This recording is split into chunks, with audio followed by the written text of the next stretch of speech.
Now in its 9th year, this is GabNet, the Great American Broadcast Network. Talk like you've never heard it before.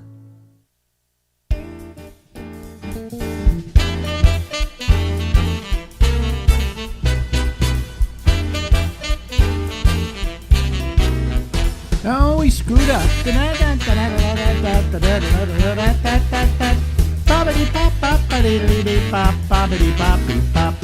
Hey, everybody. This is Alex. This is the Ramble. We go until midnight tonight. And now here with the news is Lori Thompson.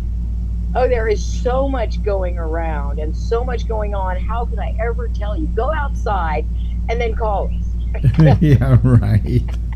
Do you know, this is when we recorded this. I mean, we always have to say this. When we recorded this, yesterday was the hottest day in the history of planet Earth. Wow. And that's, I mean, in Illinois, where I grew up, we had hot. And then Mississippi, whole new kind of hot. And then Florida, hot. Yeah. So yeah. Is it hot down there? Oh, yeah. We got up to 99.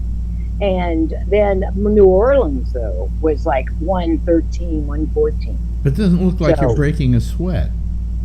No, because I don't sweat that much. I just made a policy against it. You're against sweating. Well, I just kind of tell myself I'm calm, I'm content, have a blessed life. And soon that perspiration goes away. Yeah. Now, do you like Florida? It's like any place, and you can like it or you can not. I choose to like things, find things, little pockets that I like. Mm-hmm. I like the small town connectedness of it. Like, we're in a tiny town of about less than 15,000 people. And then, of course, there's Destin, the tourist mecca, to the south of us by probably 15 miles, and which will take you an hour and then some at full tourist season. But I like the intimacy of a small town. Like, you see people where you shop. You have your seafood shop and your yield that. And I love that intimacy. And you get to know them. You get to know them, too. Really, for real. And I like how small towns keep you honest. And so that I like about where we are. I don't know how. Wait a minute. Small towns keep you honest. Explain that. Okay. Well, if you grow up in a place and you grow up there until you're 18, then you want to change your persona and start talking with an English accent or something, or wearing berets. They will mention it. They will call you on it. Did we just get back from Paris? Or, are we a French poet? Just little things. And then what it does, I think, in turn, is develops your sense of humor. Yeah. About yourself, about others. Oh, that's nice. That's nice. Yeah. Yeah. Now, I hear birds, by the way. Oh, yeah. We got them by the ton. In fact, birding is a viable hobby. People listed on forums and stuff. Birding? What is birding exactly? It's kind of like going hunting for geese, but leaving the guns at home. You take binoculars instead. We could shoot down lunch, or we could enjoy nature. Okay, but birding. Sometimes people take photography, into their birding exploits. I just like watching them from my, windows. Like, there are blue jays here, there are cardinals here, which I thought those were, I tend to think of those as by northern, I mean, Illinois and north birds. But they're here. Wait, can you tell that bird to shut up? Oh, I know. And they start so early. And pretty much they're the hardy ones. They're with you all season long. Really? Because, we got the influx of bird tourists flying south for the winter. So. Okay. Move your legs closer together. It's an unattractive shot. Oh, okay. I'll do what I always do. Well, no, what happens is you have the camera set so that it zooms in and out on you, and that's fine. It's nice that the camera keeps moving, all right? But at one point, it was just like you were there, and it was a wide shot of your legs spread, which, I mean, Ready. I'm sure my audience wasn't complaining about, but, I mean, I want you to look as attractive as possible. Well, thank you. I appreciate that. I like your attention to detail. Yeah. Yeah. Because you've always been a really talented video person, I thought. Yeah. And that's great. I mean, just expanding your tools. Well, speaking of video, I was watching a video the other day of us doing a show with They Might Be Giants. Yeah. And you were there, and everybody was there, and it brought back a lot of good memories. Oh, it was so fun. I mean, I would wake up every morning knowing I was going to have fun and feeling like, okay, what am I going to bring to this party? Like a covered dish? That won't fly. Although on Thanksgiving, you remember, people would bring in whole turkeys sometimes. Yeah. Oh, yeah. We did the show on Thanksgiving, and it was so. Yeah, I think the reason I did the show on holidays or Thanksgiving, I didn't mind doing it because we did the show from 6 to 10 in the morning, and you don't have your turkey till 3, 4 in the afternoon. And by the way, I then went home and made a turkey, and then invited everybody over to partake who wanted to. Yeah. But I worked holidays like that because we had a live studio audience, and sometimes people couldn't get down other than on that day. Yeah, but that's why those days were always so fun. I mean, you'd meet new people, you'd have great conversations, and it was delightful. Imagine me being considerate of my audience. Get out, shut up. Yeah. Word is out. We didn't work Christmas, though, I don't think. No, we did not. We never worked Christmas. Although we had a Jewish program director. Huh? And although we had a Jewish program director and general manager, and I once said to the program director, how come you get your holidays off and our holidays too, as Gentiles? Yeah. And he said, that's the way it is. I'll tell you what I used to do years ago is when I was at other stations and I wasn't doing a morning show and we didn't have to deal with the whole crew and everything like that, I would offer always to work Christmas. Because Sweet. I said, I'm Jewish, I don't care about Christmas, and there are people that do, and they have families, and they want to be with them. And if there's some shift I can take that will relieve somebody of the burden of having to be here, then I'll do it. I'll do it, but then you better give me a Jewish holiday off. Yeah, right. Yeah. I want a Hanukkah comp day. And I never used the Jewish card, by the way. I never told a boss, "Hey, it's Rosh Hashanah. I can't work." Yeah, I don't recall doing that at all. It's Yom Kippur. I'm sorry.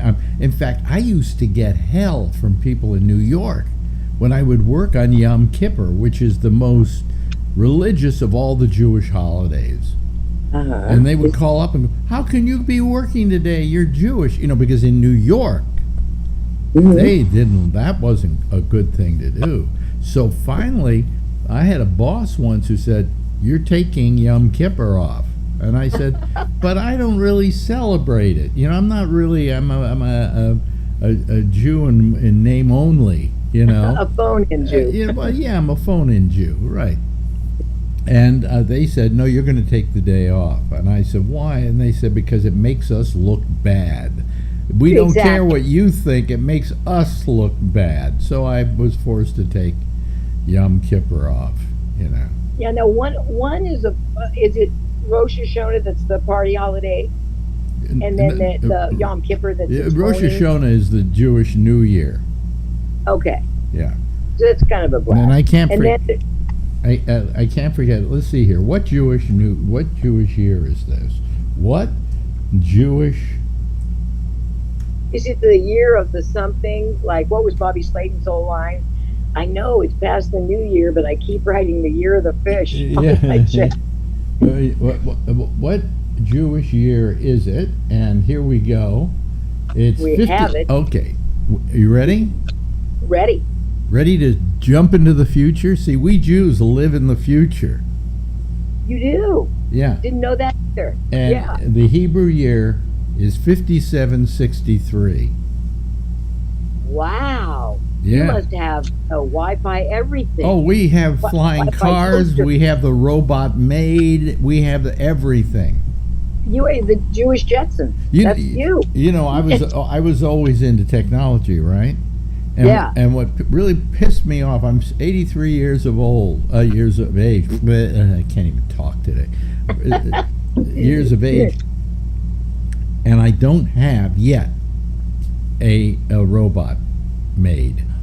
No. You know, oh my gosh. and all the science fiction, you had a robot maid. Yeah, you did. You should petition a little robot with a whisk broom. Yeah, but also apron. You know. Yeah. And there was Rosie in the Jetsons, yeah. And of course the Flintstones didn't have them. No, they didn't. They didn't have them. They. I was more of a Flintstone person. You know, I'm stuck in the past. Really, you wanted a car that you had to make go with your feet? Yeah, I did. You know, supposedly it's like those pedicures where they put you in a container, a kettle of fish, essentially, and the fish just nibble at all the. Well, you know what they always kept promising us? In the future, we would have video phones. And the fact was, we never got the video phone. I mean, they tried them, but they didn't work that well. I remember I'd go to some kind of, convention or something for the future and so on, and they would have video phones there, and AT&T would have it hooked up somewhere, and the picture was fuzzy and it was horrible. Well, we never got the video phone. What we got was this, which is infinitely better than anything we ever expected for quality and everything else. Yeah. Well, there's FaceTime, and I'm always butt dialing people with FaceTime, and they're going, "Why am I looking at your ass?" It's like, I don't know. I thought you two should get to know each other. Right. I mean, I'm kind of notorious among my friends for that, so I just stay off the phone. Yeah, you just stay off the phone. I don't use FaceTime. I usually, if I'm going to deal with somebody, I'll Zoom them. I'll have them Zoom me. You know. That's good. I mean, Zoom is. No, at the beginning of COVID, I thought I'm going to invest everything I have, all my parents' money and everything, in Zoom. But it was the stock at that point was a little pricier than I like to pay for stocks, and sure enough, through the roof. Well, COVID made it a necessity. Exactly. And there were other systems, like I was using Skype for years. Okay. Right. We would do Skype interviews in Iowa. Yeah. Yeah. We do Skype interviews, and it was just not as good as Zoom. Zoom just did them one better, and nobody ever looked back at Skype. Right, and then people, you could tell, learned, although there was a shorter window, to edit audio off Skype, and then some people didn't bother, and it was kind of disastrous to listen to on your car radio because they didn't adjust it for Skype. Yeah. Well, I'm recording this now as we talk, and if I wanted to edit it, I could, but why? Why? At this point, we've seen each other's flaws, peccadillos. So let's get back to Florida, okay? Because when I was in Florida, you remember I went to Florida. Yeah, Miami. You were like sentenced. You were sentenced to Florida. You remember how absolutely upset I was when I came back from Florida. I mean, Florida was just... and let's not say Florida. Let's say Miami. Yeah, you had post-traumatic stress when you came back from Miami. Does Miami have a lousy reputation? I mean, it's not a very nice town. People there are very mean. You mean like they're thinking about themselves all the time? They're mean. Anytime they can be... What? Part of that has to do with the dual languages. Because you don't know by looking at someone whether they speak Spanish or English as their primary language. Miami, you're constantly having to negotiate that to make that decision. Yeah, but they were just mean. I mean, I did a talk show, and so I got these people calling me, and they were just nasty, mean. I wonder if that has to do with the demographic. I don't have the demographics for Miami in front of me, but that might have to do with leisure time. People got nothing else to do but call the talk show host and go bitch. Yeah, And be mean. well, I mean, I thought, I go to Miami, hell, what's the worst thing I have to put up with? Jews, right? But no, I had, these people were just mean. Really? Yes. Now, I've only been there for to take a cruise and left out of there. And when I was moving to Key West, I stayed there, but only for 2 days. Well, Key West is nice, though. Key West is nice. It's expensive. It's very hard to stay sober there. Isn't that the southernmost point of the United States? It is. In fact, there's a big buoy that you can get your picture taken on. Everybody does. I think it is the lowest point in the United States. Yeah. Yeah, most southern. Yeah. Yeah, and there, in fact, a friend of mine had an aviation memorabilia store there, and he had posters of when you could take a direct flight to Cuba for like $13. Really? Yeah. Oh, that's nice. That's nice. Yeah. Well, actually, Cuba isn't that far. No, not at all. What, 75 miles or something off the coast of Florida? I'm not sure of the exact distance. I mean, you can't see it from there, obviously, but like what's her name in Russia? But you can.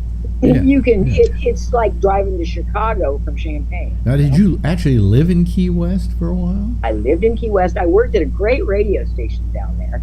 The call letters escape me, but wait a minute. You work for a radio station and you can't remember the call letters? I know. Well, that's something you say over and over and over again. Well, we gotten out of that because radio ratings were the people meter at that point. And so you didn't need to say the emphasis on callers. Plus, I did 3 stations at that group. So it was, in fact, people would do, and I could do this, I just preferred not to very much. You could do one show live and then track another show of a completely different format. Like I did country, I did top 40 there. Top 40 was the main gig, and it was very fun. And the people I worked with were so cool. And it's holiday broadcasting, I think, is the name of it. It's how rough, in a lot of these areas where it's like, up north in California, like up in Mendocino, or where you were in Key West. I mean, those stations are just kind of easy to work at. Very easy. Easy going. They had a bar in the station van. Yeah, and the reason why people are there, they're not there because this radio station is like a step up in your career. Right. Okay. Exactly. They're there because they like Key West. Yeah. And they have a job, and that's good, and it doesn't pay a hell of a lot, but what the hell? It's okay. You spend what you save. Yeah. That's what I saved up to move to Key West. Yeah. And I had enough to sustain me for about a year. I mean, but I wanted. So you hadn't met your husband yet when you moved to Key West? Oh, no. So you somehow voluntarily moved to the southernmost part of the United States. I did. Well, I did voluntarily, and Key West was great. But before I got a handle on, and as much as you ever get a handle on an alcohol issue. Yeah. So you were still a drunk back then. No, I would have periods of long sobriety. By long, I mean for a year, and then I would go somewhere, and it wasn't until AA, and as much good as AA does, I didn't become a binge drinker until I got into AA, because they treat you the way they treat it. You have one drink and you've broken your sobriety. So the mentality for some, including myself, was, I've broken sobriety. Well, we have that in common. I was a binge watcher. That was that I watched people binge drink.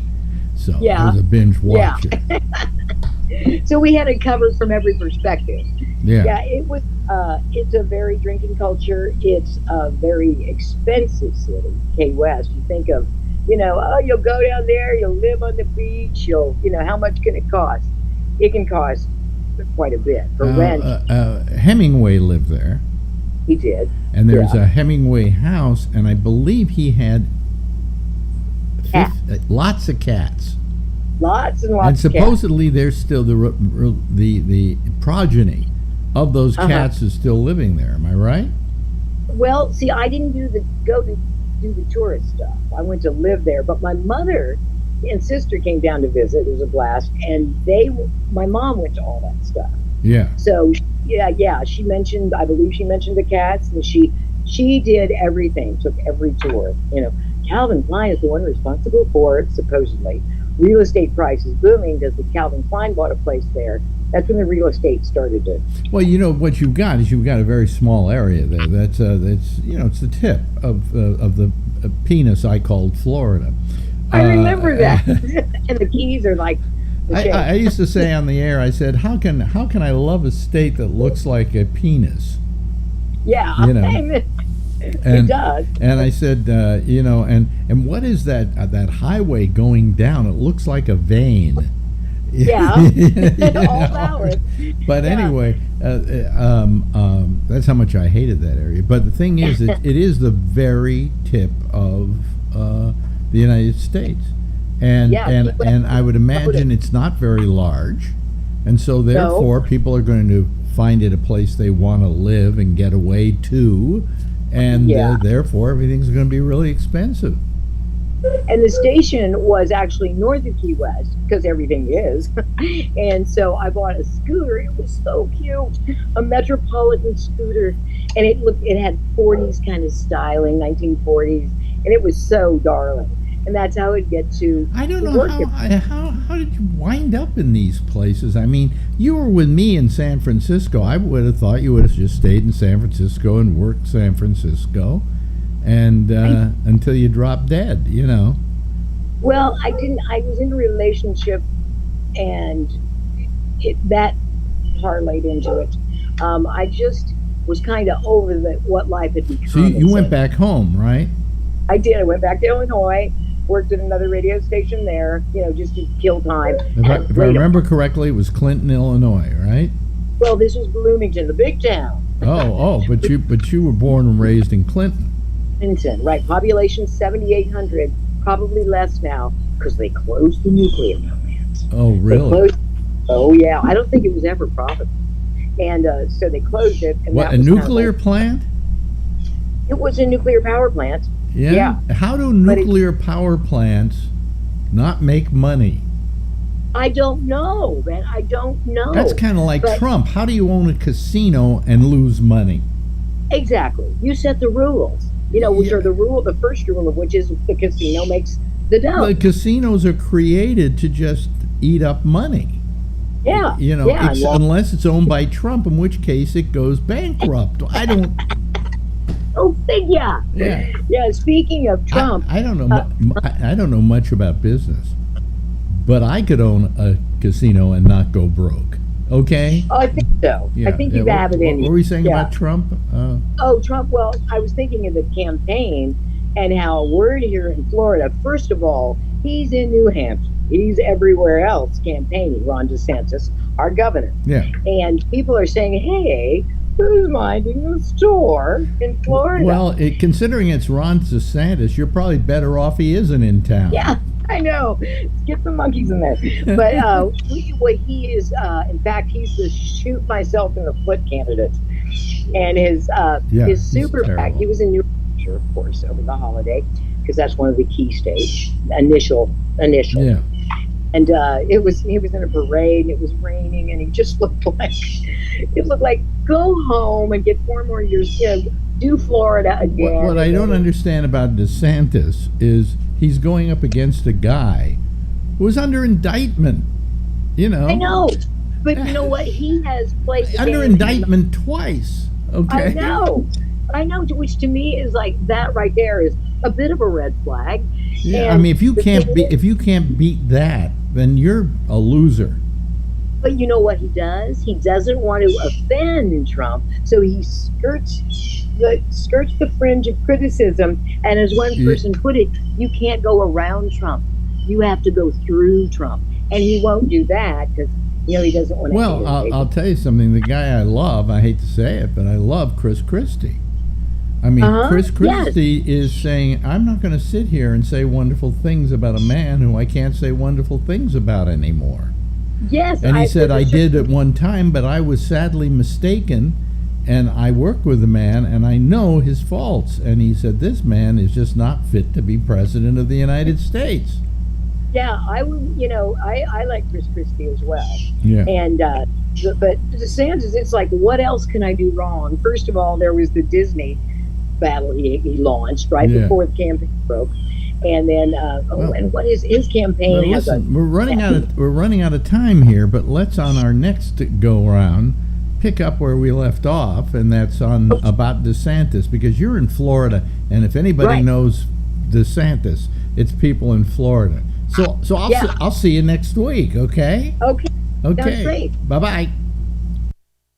Now in its 9th year, this is GabNet, the Great American Broadcast Network. Talk like you've never heard it before. All right, just love her. Who can't love her? That's our old our newswoman from San Francisco, and my partner, as it were. Let me turn my audio down here a little bit. Anyway, hello to everybody. How are you? I'm trying to stay awake tonight. I don't know. I think maybe I got to stop doing this show so late at night. Maybe I should do it during the day, and then I'll be a little more. I won't be as, tired, because this is getting to be towards my bedtime, And anyway, of course, I can't go to sleep till the show is over with Jack, because if it isn't over, if I'm not up, I can't then post his shows, and then if he has any problems posting his shows, I have to be here. So I don't get to sleep till 2 o'clock in the morning. All right, which means I get up at 10 o'clock in the morning, and I just wish that I would be a little more awake each night here. But anyway, that's it. Let's see here. We don't have that many people waiting for us, but let's admit the 2 people that are there. There we go, and it's coming up. There we go. There's Josh Wheeler. And there's Charlie Wallace. Hello, Josh and Charlie, and here comes Kevin. So that makes it 4 very intelligent people. And here comes Jeffrey Stein. And he's added to our group. Boy, everybody's popping in. Now let's see if Jeff can get on without having his audio on. Let's see what happens here. Okay? There we go. And it's coming up. There we go. There's Josh Wheeler. And there's Charlie. He killed it. He got it. Why didn't you do that before you come on instead of after, Jeff? Right, I got everything right? Well, yeah, but I mean, you came on, the sound was on. And then you turned it off, and you knew how to turn it off. But why did you turn it off before you join our panel? You're probably correct. Yeah, that's just a little suggestion on my part. I don't know. I'll write that down. It's kind of something we find lovable about you. Okay, right? So, hello there, Josh. How are you tonight? He was frozen there for a second. Hello, Josh. Hello. And hello to Kevin. Hello, Kevin. And I said hello to Charlie, too. What is that? What does the T-shirt say tonight? Oh, mine? Yeah. It says, not false. It's funny because it's true. It's funny because it's true. Yeah, not false. It's true. Not funny because it's true. Oh, I see. Have you ever had a joke where somebody says the joke? Yeah. This one's a little more obscure. It's a little more, yeah. Think about it. Yeah. You have to think about it. Yeah. Mm-hmm. Well, anyway, so all I need. What does yours say, Jeff? Jeff, let's see it. All I need is jeans and a T-shirt. What are you doing? Hey, are you sending away to like Amazon to try and beat Charlie out every night? No, not at all. I decided to get a different size T-shirts. Mm-hmm. Oh, I so see. I got to throw away some of the other ones that are too big. Yeah. Well, mine are some of the ones, the ones that say like 1939 on them, the ones I've had, they're all starting to fade. and That was a some, long time ago. huh? 1939 was a long time Well, no, ago. I haven't had them since 1939. Jeez Almighty. You know. So anyway, let me see here. Anything happened today? No, nothing happened today. I just stayed home again. It was too hot to go out. It was 92 degrees here in Manhattan, Yeah. and so I couldn't go out in that, and so I stayed home with the air conditioning, and you know I'll never if more of this I want to even be able to walk ever again. You know, it's just getting to be too much of not exercising and going out and doing things, and whatever. And then tomorrow I have my CT scan, what I think is a useless CT scan, but nevertheless I'm doing it because my doctor doesn't want me to sue him if he overlooks something. So, you know. Covering his ass. Everything I read says I don't really need one. In fact, one thing that I read said that they shouldn't do follow-ups if if certain things are met, the size of the nodes in your lungs and whatever, you know, are not over like 6 millimeters or something like that. You shouldn't send somebody back to do anything about it. Take another one because it will just make people go crazy. You know, I whenever he orders up these tests, I'm going, you know, it's just I don't need them to find anything, right? You know, I know it's stupid of me, but it's better if they find it. Yeah, then I won't be able to go on those vacations because they'll be digging into me on and off for the next 5 years. You know, so I don't know. It's strange. It's strange. So what's happening in your neck of the woods, Josh? Not a whole lot. Nothing?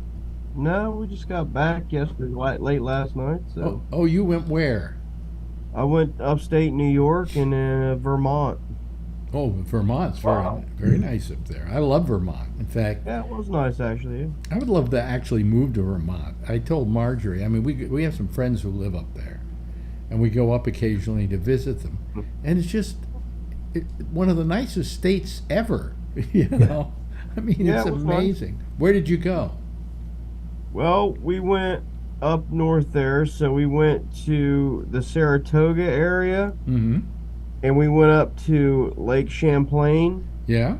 Yeah? where actually to Fort Ticonderoga, and we actually crossed That's the it. By lake. the way, in case people don't know Fort Ticonderoga, that's where they invented the pencil. Yeah. We crossed the Lake Champlain on a ferry there, Mhm. right there by the fort, and then we went into Vermont and did a few things there, and we stayed in Albany for a few nights, where we were kind of based out of. So it was in Albany and then up north. Lake Champlain, I'm trying to remember if the lake we were on was Champlain. I don't know. Is it It's up north and it's connected, if I remember, part New York, part of Vermont. Yeah, it's basically the state border for maybe that like might have been. It might be Lake 100 Champlain. miles or so. Yeah. We have Lake George, which is all New York, and then sort of like some land in between them in parts, and then Lake Champlain, you know, and then Vermont. Yeah. Yeah. So we crossed there at the fort, and went into Vermont and did a few things. And like I said, we stayed in Albany for a few days, right there on the outskirts. Were you up near Burlington? No, we didn't go that far north. Mm-hmm. We were maybe about 50, 60 miles south of that. Well, maybe a little Champlain, less. Champlain wasn't where I was. I'm trying to remember what lake that was. Well, I think Champlain goes all the way up to Burlington. I'm pretty sure. Okay. All right.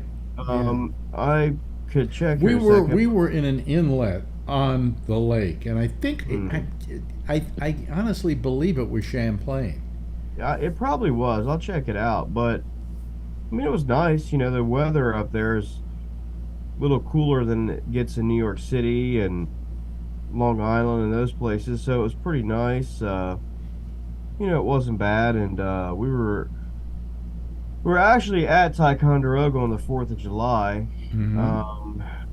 So it was pretty nice. It had a lot of festivities and stuff like that. And Mhm. the Vermont National Guard sent a couple of their F-35s out. They did a flyover for some photo opportunities that they were doing for something around the state, and it was pretty nice. Yeah, yeah, that's Took a, nice. we took a boat out on a tour on Lake Champlain.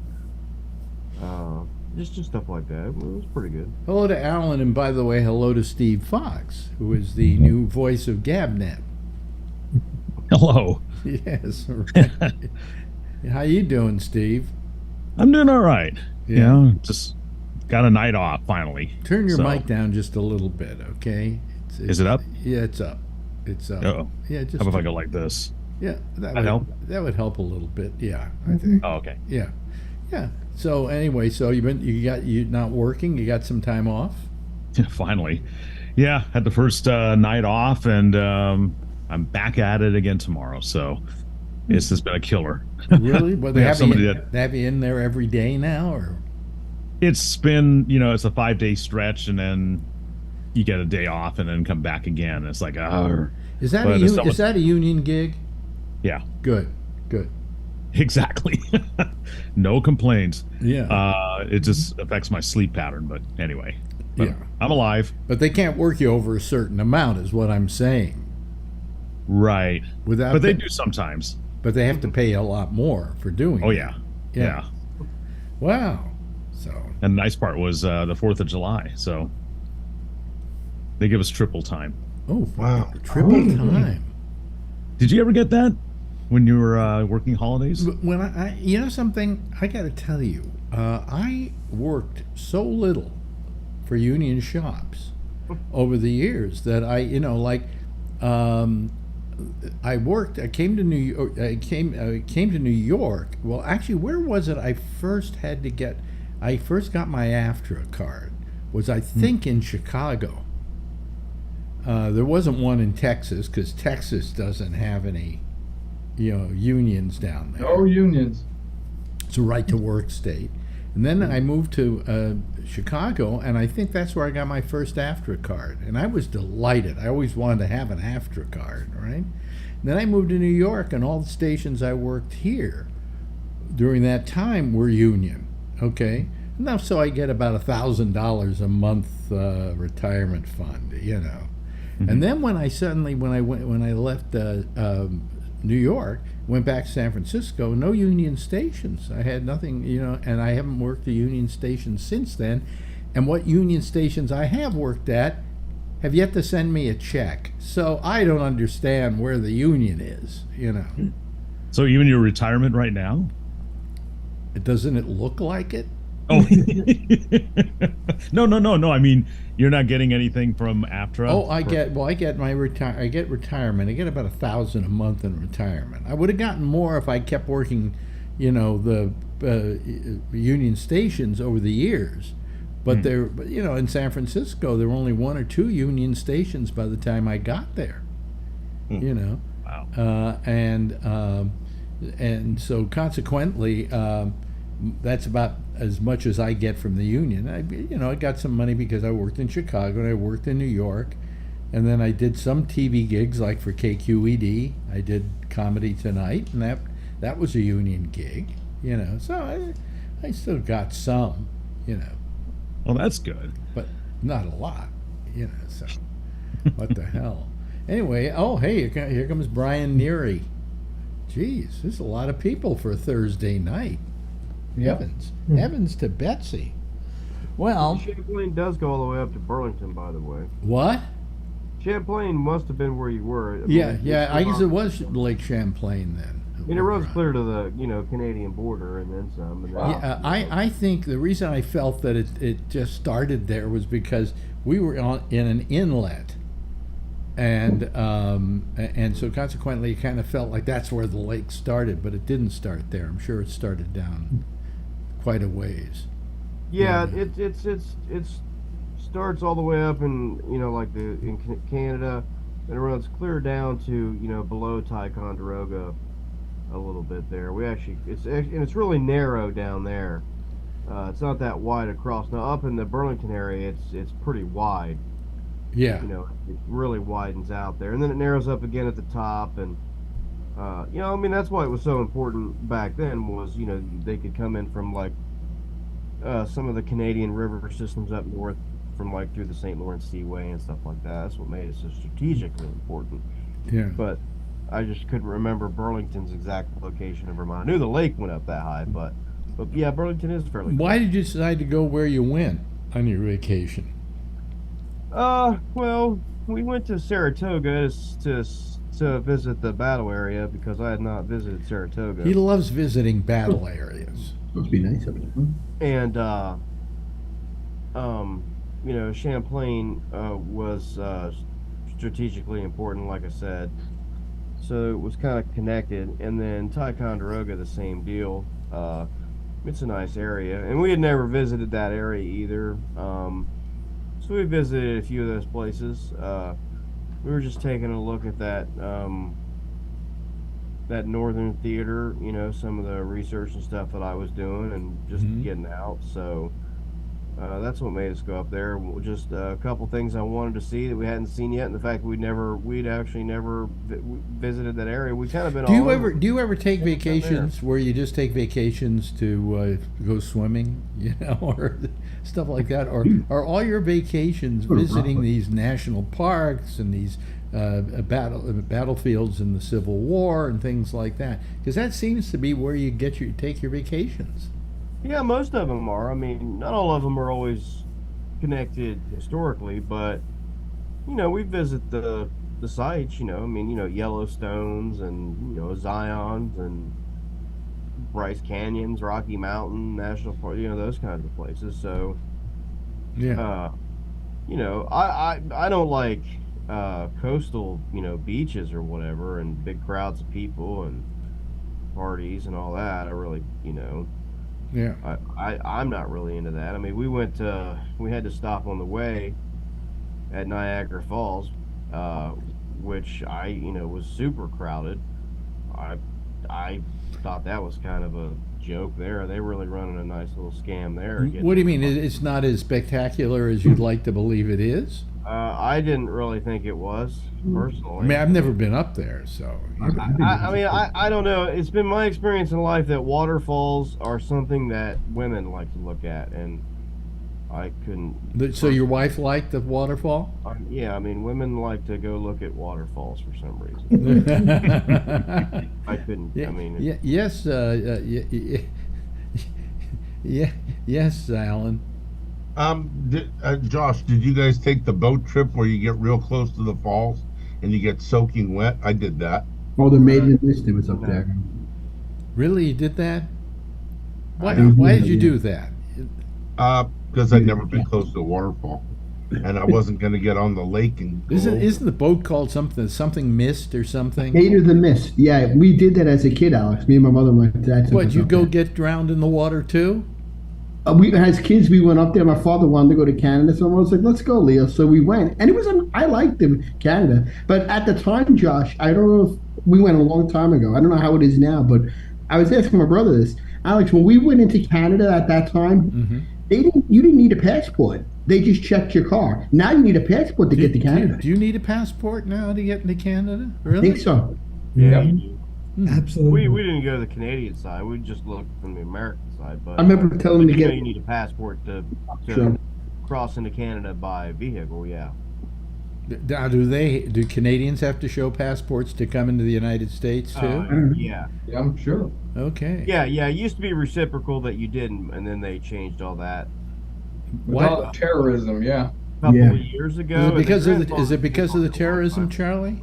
Probably post 9/11. Yeah, that's when they started doing it. Yeah. Wow. Post 9/11. Yep. Yeah, you could still do it with just a driver's license up until like 3 or 4 years ago, but then That it changed. gave like a long warning time for when it would expire, and it just maybe about 2 or 3 years ago. Now you definitely have to have. Well, I went to Canada without a passport with Abby Hoffman when he was on the Oh, really? run, when he was on the run from the law, and I went up to visit him up there, and he took me. He had a boat, and he took me, and he took my wife, and he took his lady friend at the time, Johanna, and we got in the boat, And he takes me up the river a little bit. We're in the St. Lawrence Seaway. St. Lawrence, right?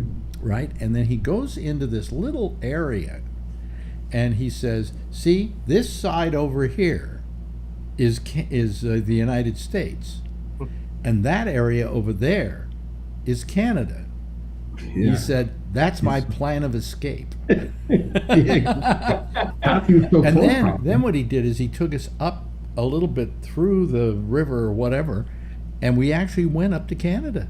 And we got off on the Canadian side and kind of sat on the shore and stuff like that. So I've actually been to Canada not only without a passport, but with a guy who was on the run from the law. So, you know, it was really exciting. Yeah, that would be exciting to meet him. Yeah. Yeah.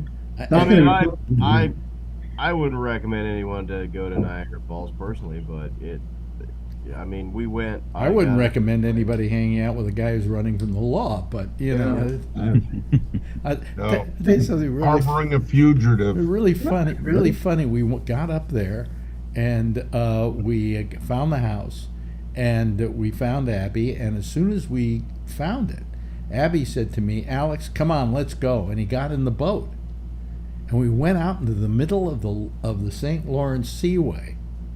And he said, he shouted at the top of his lungs. He stood up and shouted out at the top of his lungs, "I'm Abby Hoffman."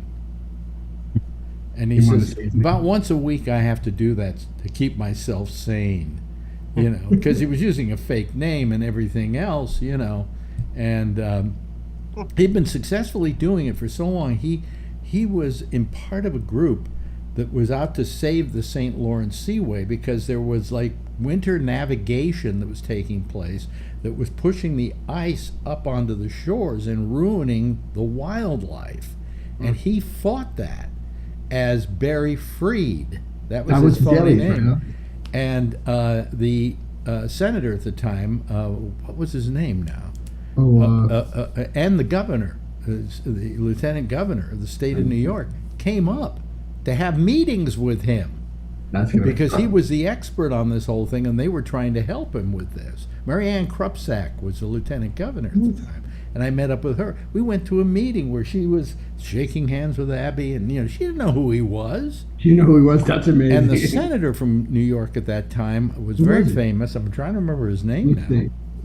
My mind's, you know, going bad in my later years here. But one day they finally told him, you know, that guy you had a picture standing next to, shaking hands with him, was Abby Hoffman. And he says, I'll be damned. That was his whole, you know, but he lived quite a life on the lam. And I learned a lot of lessons about how to do it, you know. And so anyway, that was my time up in the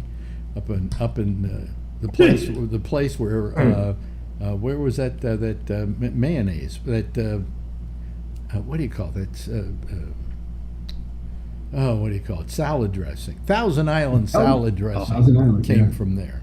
Yeah, yeah. That happened because Astor, who had a boat up there, had all his friends up there one day, and they were going to have dinner. And all of a sudden, the guy who was the chef had run out of salad dressing. He had forgotten to order salad dressing. So we came up with the idea, if I take some mayonnaise and mix it with ketchup. I do that sometimes myself with burger sauce. And then add some pickle relish. Oh, I don't do the pickle. I do that with my tuna. And they loved it.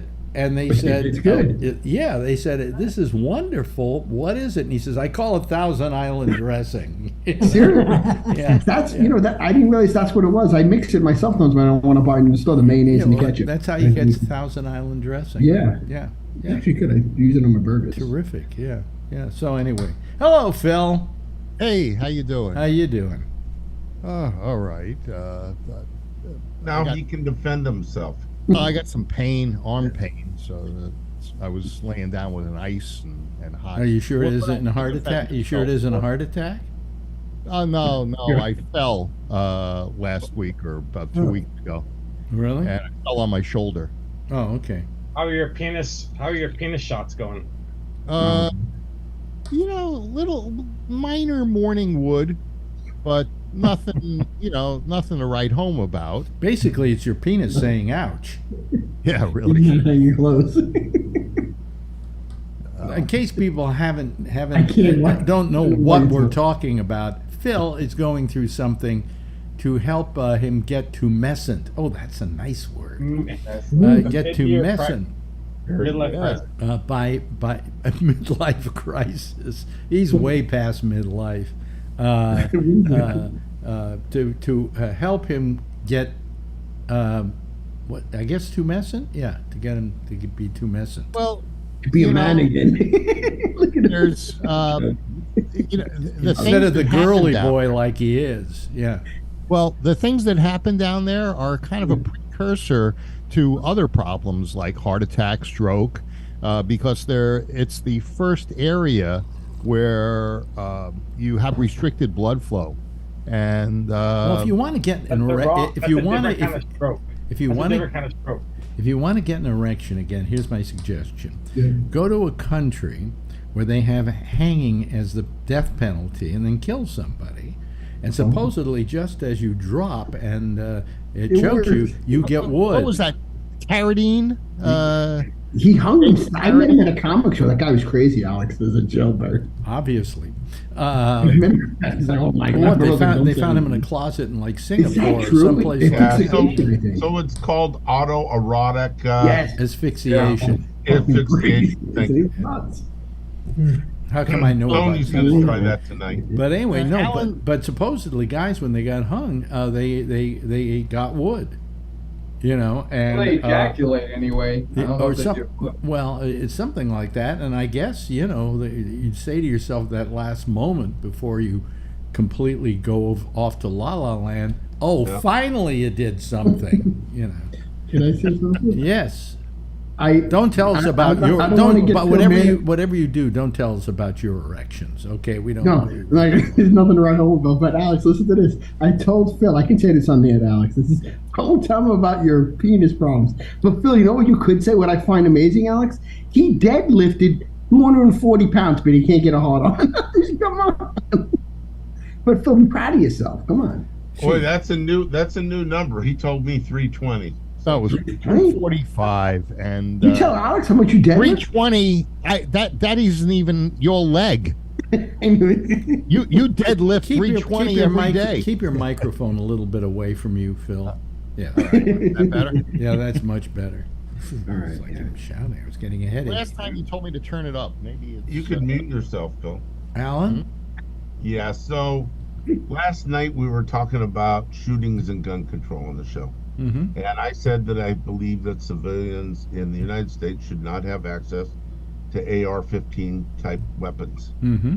Well, Phil Meyer calls me today after he's listened to the show. I'm glad he's here to defend himself, and says that's not the weapon of choice in mass murders. Handguns are. And I said, nah, that's just not true. That's not true. And he said, you got to get your facts right. So here he is. Well, let me get my AR and I'll show you. Well, the fact of the matter is that your governor Yeah. out there in California is I read something today. He is asking people to help him try and put through a 28th Amendment, and the 28th Amendment will put into law not the banning of guns, but making it rather more difficult for people to lay their hands on them. And he asked if we could send some money, to help do this. So I sent $50. So That was good. It'll never pass. Next as long time, as send he- it to Trump. well, no. The fact of the matter is that if they raise enough money, they could pass something like that. And I'll tell you why. Who gets anything passed in this country? People with money. Okay? You pay, a lot of those good Republican senators and congressmen aren't so honest that if you give them some money and grease their palms, they won't vote for something, So I see money as perhaps the best way in which to accomplish this. I'm actually surprised that Phil isn't saying that ARs are like he told me that ARs are not the weapon of choice in mass murder in this country. They're not. Where did you find? So Where'd you hear that, Phil? It's the CDC? I read it. Where I was also reading about suicides. That 60% of gun deaths are suicides. I imagine that makes sense. Okay. You know. Sure, but that's not mass murder. And Alan is just chicken to really say how he feels. You know? I did say how I felt last night, and you had a problem with it. So there we go. Well, the number one gun used in mass shootings is not guns, a pistol. It's AR-15s. It's assault weapons. Well, mass shootings are. Well, they seem to make up a great deal of the deaths now. Do you know that in what state did I read? This year so far they've had 180 deaths as a result of mass shootings? Now, where are these happening? They're Here happening we go in again, by the Chicago, way. they're happening in Baltimore, they're happening in all of these. Thanks for bringing this up, Alan. I really appreciate it. These are the states that are the most draconian when it comes to gun laws. By the way, you didn't send Tony any coffee, did you? No. Okay. No. He bought his own coffee. Hmm? He bought. I should get a cup. Man, let me get my coffee. I got Maxwell. Go ahead, Tony. Oh, go ahead. We need I'm you. gonna watch TV later. Maxwell House. Somebody mute him. Good to the last drop. Next he'll be drinking U-Ban. Wait a minute. I think According to CBS News, AR-15s are the weapon of choice for mass shooters. Maybe their choice, but they're not. That's the one that's used the most. that's the one that's used the most in mass shootings, Phil. Well, most of the mass Google shootings it. That's what I did. are street shootings. You know, you Phil, said Phil, hold on a second. Hold it. We talked about mass shootings where anywhere from like 3 to 10 people get killed at a time. 2 or more. But let me say this. I feel so much better. Night, it's 2 or more. No, you said last night that you were upset over the gathering that was dispersed in your neighborhood. Mm-hmm. You know that was ripe for a mass shooting, and the police did you a favor, did that neighborhood a favor, and did the people a favor by dispersing them. And the reason being is that look at what happened in many other cities on the 4th. Do you know we've had 25% less murders in New York City this year? Yeah, everybody moved to Florida. He always ends with a joke. Well, Not it's a good true. one, though. It's true. They're moving out of California. They're moving out of New York. Because the gun law. I think Alex had a problem aside on the way they dispersed them. Well, how do you disperse a big crowd like that? Those are the tactics. I don't know it was that big a crowd. I didn't see that big a crowd down there. I just saw more cops than I saw a crowd. Well, you know, I wasn't. I just felt that they were bothered by the fact that it was Harlem. You know. Well, I'm sure there were some mass groups downtown. And I don't think they shut them down. Oh yeah, you know. Well, so there was a number of shootings that took place. I can't remember the cities because I wasn't thinking about talking about it. But on the 4th, there were several parties that got broken up by mass shootings. As a matter of fact, there's one where they just found another body. Can you hold on a second? Hold on a second. I have somebody here whose name I don't know. So what I want to do is put my camera on and then admit them and see what we get here. His name is Nicholas Barrow. Hello, Nicholas. Are you there, Nicholas? Or am I going to wind up seeing... The camera's not on. Oh, we're seeing you, that's all. Nicholas Barrow doesn't have anything. Can you hear me? Yeah, I can hear you, Nicholas. Yeah, hello. Are you there? Can you show us your face? Yeah. Turn on your camera. All right. Okay. All right. Okay. Is this No. There you go. There we go. There we go. Told you. I told you. Hey, Nicholas, I'm going to report you, and you're not going to be able to use Zoom ever again. Okay? There we go. Yeah. You want to watch that for a while, guys? That's the same website you always go to, Cocky Boys. Yeah, right.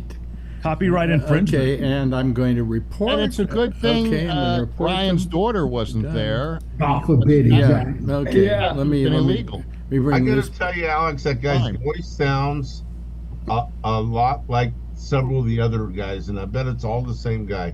It probably is. It sounded. He said, "I was going to say, wait a minute," and before you said, yeah, it's your show. You said, "Can you show us your face?" Well, listen, I want to thank him, by the way, because it's the first time we've ever gotten straight porn. No, that wasn't That's straight. No, that wasn't straight. No. Oh, was that a guy and another guy? Yeah. Oh, two yeah. guys. That was. That was a- That's what I said. Why is it Damn. always gay? Why is it always gay? Well, here comes Jack Bishop. Let's see here. Oh no! Let's see what he The does. Zoom bomber Really, too. yeah. Let's see if this is actually Jack Bishop. You know, it wasn't Alan is the Zoom bomber. Let me see here. I just oh, here we go. Jack Bishop. Is this Jack? Okay. Yes, it is. Okay. All right. Hi, Jack. Hi, Jack. Hi, Jack. Hi, Jack. Is it really Jack? It really is Jack. That Jack came to talk about something. Jack, did you have something you wanted to talk about? Well, I thought I'd just check and see what you guys were talking about before I do the intersection. Yeah. Well, Phil started doing his whole gun thing again. Oh no, I got egged on by Alan the liberal. He's a liberal now, you said? Oh my God. Yeah. Well, I mean, all I'm saying is that the gun of choice for mass shootings is the AR-15. Okay? In this country. In this country. In the U.S. Yeah. Yeah. I Now, mean, what are you going to take, a real it's my cop's gun of word choice. or a rental cop's where does word? the right to bear arms begin and end? I mean, do I have the right to own a nuclear device? Yes. I want to see the movie, but I don't want to own it. Yeah. You know, if you're a terrorist, I mean, you shouldn't deprive them of the device of choice. The device of choice would be a nuclear device. Yeah. Oh, Yeah. now he's pro-choice. Okay. Yeah. Well, if you The look only at the, thing is, if I'm anti-drug, so if you'd stop giving these people drugs, maybe they'd stop shooting people. well, wait a minute. The argument that proves what you just said is fallacy is prohibition. You take the profit Not out for of prohibition. drug dealing. Wait a minute, I'm not through. You take the profit out of drug dealing, and you get Holland. I don't think they have such a great thing. All right, what do they have, and what is wrong They with got a it? bunch of useless people on drugs that Well, wait are a minute. What, in Holland? In Holland? Holland and In Portugal. Holland? Wait a minute, Holland? Yeah, what good is a person? I that- don't think, heroin? number one, I don't think I've heard anything negative about Holland in years. Nope. And secondly, I don't think I've heard anything about Holland. And they Okay, flood the so- market with tulips. Well, there was a tulip thing years Per ago. capita, there are far fewer drug addicts in Holland than there are here. How about Switzerland, where you got as much gun ownership per capita as here, but they don't have all the mass shootings? Why You know why do they don't have the Second Amendment? why do you think they have guns, Phil? So they have a militia. Yes, but we don't. We should. And Well, we do. but we don't, and because we don't, in order to am. maintain a well-ordered militia, I'm part of a well-ordered militia. what militia? That, Phil. Sheriff's posse. Well, your sheriff's posse, okay. yeah. So you have a gun, right? And do Except for you they know don't do But, anything. Do you know, Oh, Phil, Oh, they do don't you do know that- anything? Okay. They Well, get together and still have play. dinner and drink and, they're a bunch Well, of... hey, we're ready. We're ready just in case you guys, try to take our guns, I guess. Hey, Phil, do you know the history of the concept of a well-ordered militia in the United States? Yeah, we had the English that were tyrannical. No, that wasn't it. We're able to stand up to them. That was not it. All right. Well, The you real- tell me, Dr. Irv. The real history was the slave patrols. Right. And that well-ordered militia was out there to keep people like me and Charlie Wallace from escaping from the plantation. Well, and No, that's free why they had labor. German shepherds. and that was wrong. Why? Yeah. No. Well, if you look at it this way, Yeah. Let me bring somebody into this who probably is better at this subject than either of you, and that would be Josh. Now, Josh, have you heard that about the well-ordered militia being created for that reason? I think that militias were kept in the 18th century for all kinds of reasons. Originally, the big Indian attacks. Indian attacks. Okay. Because most of the settlements in the beginning were pretty hostile, and then ever since Americans settled here, they slowly but surely moved west, and each time they did, they would encroach upon land that was already owned by Indians, even though they didn't really see it that way. So those things were not always friendly.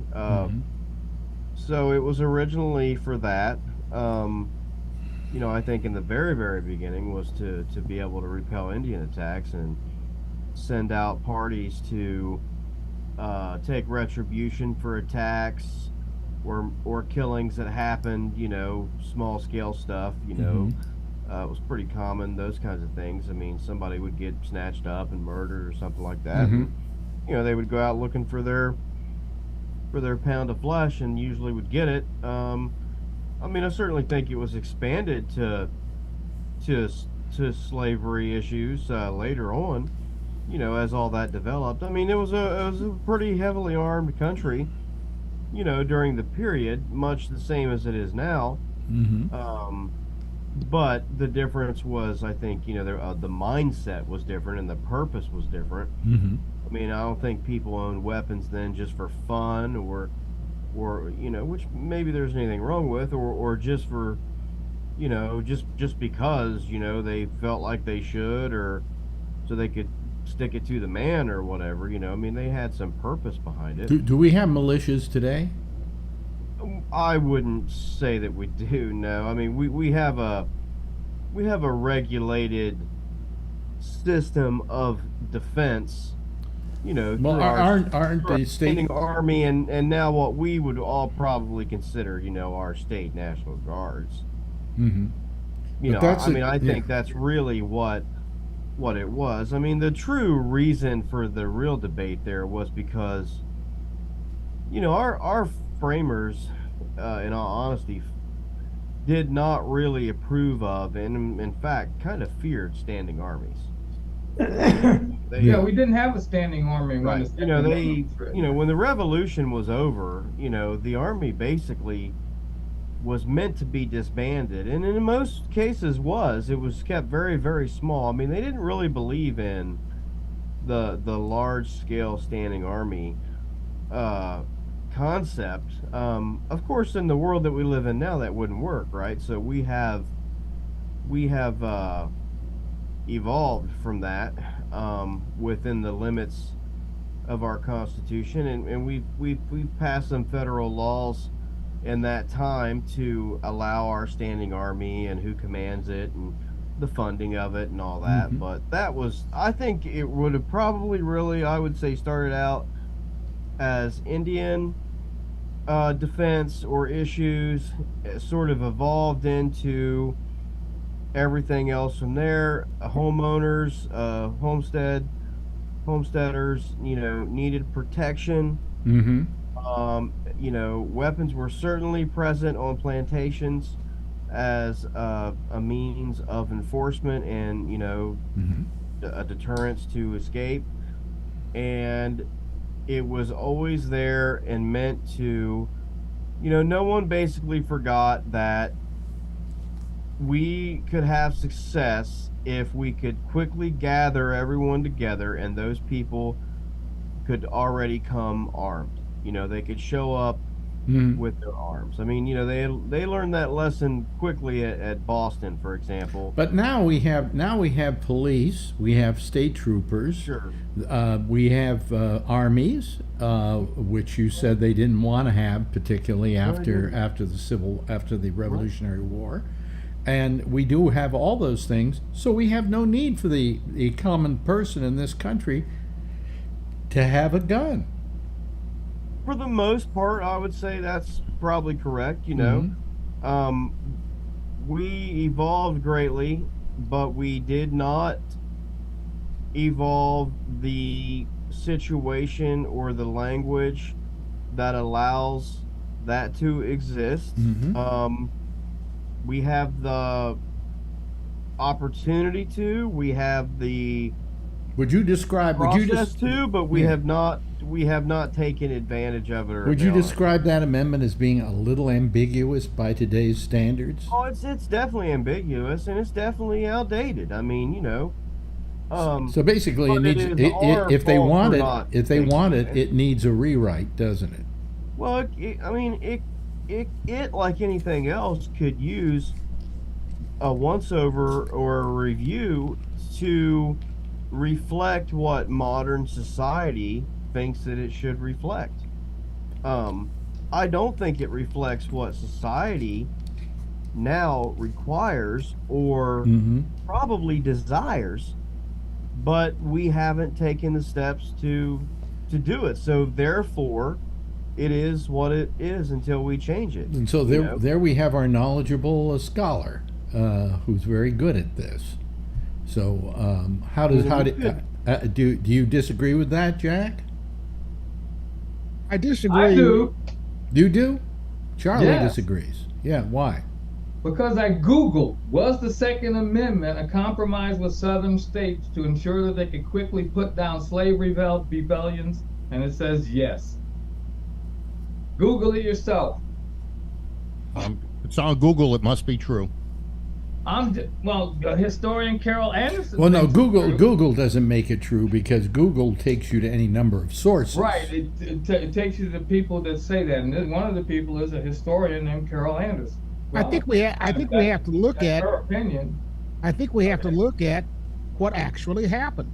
Forget about what the framers wrote. You know something. It doesn't really matter what actually happened at this point. What matters now is what we do about the fact that, like on July 4th of this year, there were 5 mass shootings. In this country. All within for you. But what didn't get reported was that New York City murder rate in New York City is down 25%. I just said that. Alex just said that a few minutes ago, Jack. Well, I wasn't here, but we got 2 guys that served as law enforcement officers, and they know that most cities report annually their crime statistics. And one of the more interesting things, and I used to have to look at this years ago, was when they start talking about murder. It's not stranger killing another stranger. It's usually 2 old boys that went to the bar with their girlfriends, and one guy danced too often with his buddy's girlfriend, and they decided to shoot it out. Well, I think the ones we are most worried about at this point are the mass shootings. I mean, yes, that makes up for a certain amount of shootings in this country, but the mass shootings are the ones that have grave consequences because somebody goes into a crowd, pulls out an AR-15, and starts blasting away. Well, Alex, Texas had the first mass shooting in the country. Was that Whitman? Think of it today. That was Whitman. That was Whitman. I think it was 1966. Yeah, I was there. I was in 1966. I was in New York, in Houston when that happened. Austin, Texas. Mm-hmm. We went up to the tower, in the University Tower, with a rifle and started shooting people like crazy. And I'm not, I guess for the record, I'm not disagreeing with the answer that they have there from Carol Anderson, who's a very good scholar. I was not really addressing that. I was asked what the origin of the militia system was. So that I think that's a different question than the origin or the thinking behind the Second Amendment. Was it a compromise with Southern states? I would not disagree with that, but also I think, we touched on this last week. Remember, sometimes, two things or more can be true at the same time. Yeah, I'm not saying Just that's the because it only was a reason, but compromise that with was a Southern big states does reason. not mean it was exclusive to that in purpose. All 10 amendments were a compromise in a way with, the Bill of Rights was a compromise to ratify the Constitution. So, I'm not disagreeing with that. I guess I was more addressing the origins of the militia system itself, which I think is separate. Well, it's not separate, which I think is just different than. Well, the only thing that I'm arguing here is that when they say in order to maintain a well-ordered militia, which is the way it begins, okay, that is a prerequisite for all the other things you're saying after that. Would I be right or wrong about that? Yeah, that's probably right. That's been scrutinized, quite a lot. I'm not going to ask this Supreme Court whether it's right or wrong, because obviously this Supreme Court is out of its fucking mind, Yeah, they're, and this one really hasn't taken up a gun case. Not yet. But some of the previous ones, I will say have been a bit hypocritical, a little bit. Well, I believe, and correct me if I'm wrong, but in something like 1935, the Supreme Court dictated, because it did come up before the Supreme Court, that was a group right rather than an individual right, because it says in order to maintain a well-ordered militia. Yeah. So that it's a group right, not a singular right, and so the average person does not have the right to bear arms. Yeah. Yeah, and I think, and I don't remember if that's the exact date, and I think the language also might. Am I right? There was a Supreme Court ruling to that effect. Yeah, and I think the language may also be a well-regulated, militia. Yeah. So there is some room there, but I think some of the previous courts were a little bit hypocritical in that. Well, if this one, I should say, were to do something like that, and that they. I don't think that it's obviously very clear, okay? 1980. Like openly explicit about your rights. Right. So then your rights in that realm, guns, have a little bit of evolved over the years, okay? Through previous court cases, and their stare decisis and all that. And it's just a little hypocritical that it's like, well, none of that matters when it came to other issues, but when it would come to this one, they would probably use that as an excuse to say, well, we can't change, 100 years of law. We can't throw that out the window. I think that they would look at it differently than they did some of the other things, I think. But I wasn't wrong exactly that it wasn't said back then. Anybody have a comment here? I noticed that Brian hasn't really said anything tonight. Bill's on. Huh? Bill's on. Hey, I'm a card-carrying posse member. Card-carrying. There it is. Let's see close up. It says sheriff's pussy on that thing.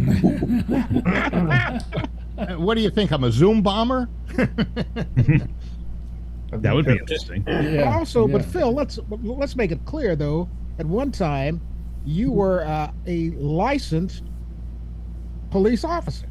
No. Yeah, I got that one. No, too. I meant according to Alan, that isn't exactly true. What is the truth, Alan? You're sworn. He was a sworn reserve officer. Somebody on the show called him a rent-a-cop. I called him a hobby cop. No, somebody called him a rent-a-cop, and the rent-a-cop is not the. As a matter of fact, he didn't even get paid. Yeah. So as reserve officers don't get paid. And so he was a reserve officer for 21 years for the city of Richmond. And Now, how long were you an officer of the law? Less time than that. Oh my God! I got injured on the job, but I wasn't a reserve. I was a paid officer. Yeah. When you got injured? Well, how'd you get injured again? I forget now. I was selling drugs to somebody as a narcotics officer, and the guy said, "You shorted me last time and spit on me," and so we went chasing him over some backyard fences. In those days, I could go over a fence without running over the fence, but in any case, I could jump over the fence. And we went over about 4 fences. In the 4th yard, he cleared a pile of pallets in the backyard that they had, wood pallets. I did not, and blew out my knee. Oh, yeah. I thought you got hurt. I thought you got hurt from carrying Phil on your back. Oh yeah. What kind of drugs was it? We were Zoom bombing when that happened. So no, but yeah, and then the guy was laughing. I had a gun pointed at him. I identified myself as a police officer. The guy was laughing, knowing you're not going to shoot me. But somebody, another agency nearby was working the sting with us, whatever, had a canine, and the canine came in the backyard and grabbed this guy by his testicles. He wasn't laughing. He wasn't laughing anymore. But you guys ran past the most important question that was asked since I've been here, and that was, Tony, what kind of drugs were you selling? Oh, God, I don't know. Whatever was popular, probably heroin at that time. You didn't lose any of it at the Avenue. It was bunk. He was selling bunk. You didn't lose any of it at the White House, did you? I can't believe him and Hunter were imbibing. Yeah, that amazes me. By the way, Trump that story is just the silliest story. Somebody planted that, I think. Trump did it. Probably a Republican who wanted to. At least he admitted Trump did it. There you go. Well, the great Willie Nelson once admitted that he smoked some dope on the roof of the White House, and I say, way to go, Willie. Yeah. I got to get ready to do a show. I'll catch you guys on the flip. Okay. Bye. We'll be here. We don't need to come over there anymore, right? Yeah, just stay here. Jeez. Yeah, we'll just stay here. Connection's good. Yeah. Wait a minute. He's frozen. That means he's gone. He's gone. Yeah. He's gone. Yeah. Mike Allen. Did anybody find Mike Allen yet? I think he's dead. I messaged him. He never got back. Yeah, so real quickly, I've tried a couple calls up there, and I had his cell phone, his home phone. The cell phone's been cut off. Home phone's been changed with no new number. I was in Sacramento for a day visiting a friend, so I had his address. I drove by there and knocked on the door. I asked the neighbors. Nobody, everybody hadn't seen him in a while. So did a welfare check, huh? Kinda. Yeah. I didn't go in the backyard or anything. But, well, that's mailbox. Check his mailbox. Yeah. God, I would have never thought about that, Brian. Thanks. You're welcome. Did you check his mailbox, by the way? No, but he had an ashtray in the front, sitting on a little wooden table with about 700 snuffed out cigarettes. So no, that's I had the right house. That's probably what got him. It's like a Peter Sellers movie. He wasn't looking good when he was on Jack's show. He was looking very peaked. You should have seen him a year before. He didn't look good then either. That sounded terrible. Yeah. That was the picture of Phil. What are you talking about? Yeah. Well, yeah. Perfect ad for not smoking. Anyway, hey, listen, I'm playing the theme. You can't hear it, so I have to always tell you I'm playing it. If you had mix minus, we could hear it. No, because believe it or not, it's these particular files that don't play. If I play, well, here, wait a minute, hold on a second, just quickly. Can you people hear this? Now in its 9th year. Yeah. This is GabNet. That's the me. Great American Broadcast Network. Talk like you've never heard it before. See? What does it say? Suck like you never heard it before? And now the theme is playing and you can't hear it, right? Oh. I can't figure out what it has to do with the files. But anyway, that's it. Hey, thank you all. Thanks to Josh. I appreciate it. Charlie Wallace, Jeff Stein, Steve. Always wonderful to have you here when we can get you. Alan, great to have you here. Tony, wonderful. Brian, wonderful. Phil, terrific. Who else was here? Jack Bishop. Who else? Kevin. And Kevin. Okay. Anyway, all of you, thank you, and we'll see you again hopefully tomorrow night. Bye, everybody. Give a big wave goodbye, and I'll give a big Ready wave for more goodbye coffee, back. Tony? There they go, folks. That's our citizen panel, and there'll be a new one forming right here on the Jack Bishop program, The Intersection. They'll be doing it on Skype at Gabnet Live. I'll see you again tomorrow night, same time, same station in life. In the meantime, as always, if you see her, tell her I love her, okay? Good night, everybody.